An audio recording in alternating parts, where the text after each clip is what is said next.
قبر کی پہلی رات۔ جلیل القدر تابعی حضرت سیدنا حسن بصری علیہ الرحمہ اپنے گھر کے دروازے پر تشریف فرما تھے کہ وہاں سے ایک جنازہ گزرا۔ آپ رحمت اللہ علیہ اٹھے اور جنازے کے پیچھے چل دیے۔ جنازے کے نیچے ایک منی زار و قطار روتی ہوئی دوڑی چلی جا رہی تھی۔ وہ کہہ رہی تھی، اے بابا جان، آج مجھ پر وہ وقت آیا ہے کہ پہلے کبھی نہ آیا تھا۔ حضرت سیدنا حسن بصری علیہ الرحمہ نے جب یہ درد بھری آواز سنی تو آنکھیں اشک بار، دل بے قرار ہو گیا۔ دست شفقت اس غمگین و یتیم بچی کے سر پر پھیرا اور فرمایا، بیٹی، تم پر نہیں بلکہ تمہارے مرحوم بابا جان پر وہ وقت آیا ہے کہ آج سے پہلے کبھی نہ آیا تھا۔ دوسرے دن آپ رحمت اللہ علیہ نے اس منی کو دیکھا کہ آنسو بہاتی قبرستان کی طرف جا رہی ہے۔ حضرت سیدنا حسن بصری علیہ الرحمہ بھی حصول عبرت کے لیے اس کے پیچھے پیچھے چل دیے۔ قبرستان پہنچ کر منی اپنے والد کی قبر سے لپٹ گئی۔ حضرت سیدنا حسن بصری علیہ الرحمہ ایک جھاڑی کے پیچھے چھپ گئے۔ منی اپنے رخسار مٹی پر رکھ کر رو رو کر کہنے لگی، اے بابا جان، آپ نے اندھیرے میں چراغ اور غم خوار کے بغیر قبر کی پہلی رات کیسے گزاری؟ اے بابا جان، کل رات تو میں نے گھر میں آپ کے لیے چراغ جلایا تھا، آج رات قبر میں چراغ کس نے روشن کیا ہوگا؟ اے بابا جان، کل رات گھر کے اندر میں نے آپ کے لیے بچھونا بچھایا تھا، آج رات قبر میں بچھونا کس نے بچھایا ہوگا؟ اے بابا جان، کل رات گھر کے اندر میں نے آپ کے ہاتھ پاؤں دبائے تھے، آج رات قبر میں ہاتھ پاؤں کس نے دبائے ہوں گے؟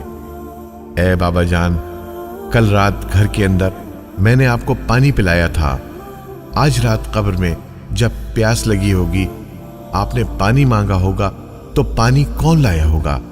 اے بابا جان، کل رات تو آپ کے جسم پر چادر میں نے اڑائی تھی، آج رات کس نے اڑائی ہوگی؟ اے بابا جان، کل رات تو گھر کے اندر آپ کے چہرے سے پسینہ میں پوچھتی رہی ہوں، آج رات قبر میں کس نے پسینہ صاف کیا ہوگا؟ اے بابا جان، کل رات تک آپ جب بھی مجھے پکارتے تھے میں آ جاتی تھی، آج رات قبر میں آپ نے کسے پکارا ہوگا اور پکار سن کر کون آیا ہوگا؟ اے بابا جان، کل رات جب آپ کو بھوک لگی تھی تو میں نے کھانا پیش کیا تھا، آج رات جب قبر میں بھوک لگی ہوگی تو کھانا کس نے دیا ہوگا؟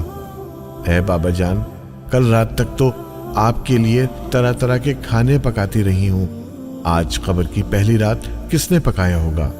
حضرت سیدنا حسن بصری علیہ الرحمہ غم کی ماری اور دکھیاری منی کی درد بھری باتیں سن کر رو پڑے اور قریب آ کر فرمایا، اے بیٹی، اس طرح نہیں بلکہ یوں کہو، دفن کرتے وقت آپ کا چہرہ قبلہ رخ کیا گیا تھا، آیا اب بھی اسی حالت پر ہے یا چہرہ دوسری طرف پھیر دیا گیا ہے؟ اے بابا جان، آپ کو صاف ستھرا کفن پہنا کر دفنایا گیا تھا، کیا اب بھی وہ صاف ستھرا ہی ہے؟ اے بابا جان، آپ کو قبر میں صحیح و سالم بدن کے ساتھ رکھا گیا تھا، آیا اب بھی جسم سلامت ہے یا اسے کیڑوں نے کھا لیا؟ اے بابا جان، علماء فرماتے ہیں کہ قبر کی پہلی رات بندے سے ایمان کے بارے میں سوال کیا جائے گا تو کوئی جواب دے گا اور کوئی مایوس رہے گا، تو آپ نے اس سوال کا درست جواب دے دیا یا ناکام رہے ہیں؟ اے بابا جان، علماء فرماتے ہیں کہ بعض مردوں پر قبر کشادگی کرتی ہے اور بعض پر تنگی، تو آپ پر قبر نے تنگی کی ہے یا کشادگی؟ اے بابا جان، علماء فرماتے ہیں کہ کسی میت کے کفن کو جنتی کفن سے اور کسی کے کفن کو جہنم کی آگ کے کفن سے بدل دیا جاتا ہے، تو آپ کا کفن آگ سے بدلا گیا یا جنتی کفن سے؟ اے بابا جان، علماء فرماتے ہیں کہ قبر کسی کو اس طرح دباتی ہے جس طرح ماں اپنے بچھڑے ہوئے لال کو فرات شفقت سے سینے کے ساتھ چمٹا لیتی ہے، اور کسی کو غضبناک ہو کر اس قدر زور سے بھینچتی ہے کہ اس کی پسلیاں ٹوٹ پھوٹ کر ایک دوسرے میں پیوست ہو جاتی ہیں، تو قبر نے آپ کو ماں کی طرح نرمی سے دبایا یا پسلیاں توڑ پھوڑ ڈالی ہیں؟ اے بابا جان، علماء فرماتے ہیں کہ مردے کو جب قبر میں اتارا جاتا ہے تو وہ دونوں صورتوں میں پچھتاتا ہے۔ اگر وہ نیک بندہ ہے تو اس بات پر پچھتاتا ہے کہ اس نے نیکیاں زیادہ کیوں نہ کیں، اور اگر گناہگار ہے تو اس پر کہ گناہ کیوں کیے۔ تو اے بابا جان، آپ نیکیوں کی کمی پر پچھتائے یا گناہوں پر؟ اے بابا جان، کل جب میں آپ کو پکارتی تھی تو مجھے جواب دیتے تھے۔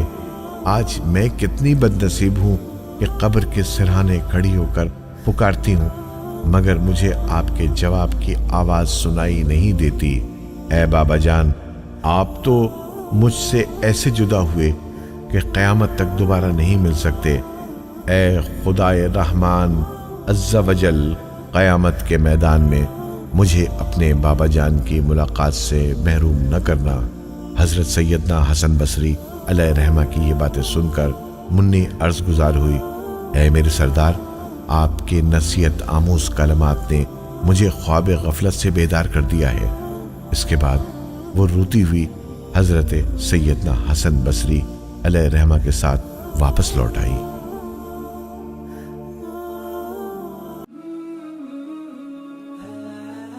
Audio Jungle.